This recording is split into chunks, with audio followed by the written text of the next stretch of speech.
Saskaņā ar Latvijas valsts arhīva datiem 41. gada 14. jūnijā deportācijās Latvija zaudēja 15,425 iedzīvotājus, gan latviešus, gan ebrejus, gan poļus un krievus, no kuriem 3,751 bija bērns vecumā līdz 16 gadiem.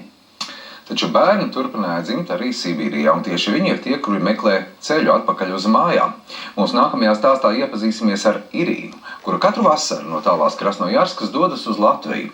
Šoreiz viņas ceļojuma mērķis nebūs viņu senču dzimtā Liepna vai Rīga, bet viņas ceļojuma mērķis šoreiz Daugavpils. Vai eksāmens grūts, jūsuprāt?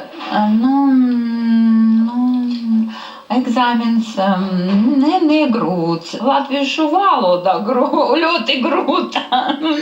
Irina piedzima un uzauga Krasnojarskā no Latvijas. Viņas vecmāmiņa izbrauca jau 1906. gadā. Irinas mamma vēl runājusi nedaudz dzimtajā valodā. Irina valodu apgūsi pašmācības ceļā un apmeklējot kursus.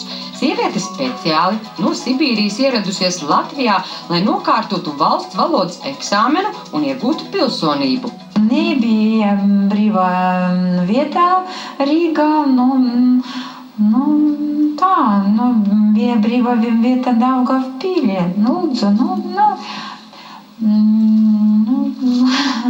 Labi, sibīriešiem, latviešiem, vienalga, 100 kilometrus, 2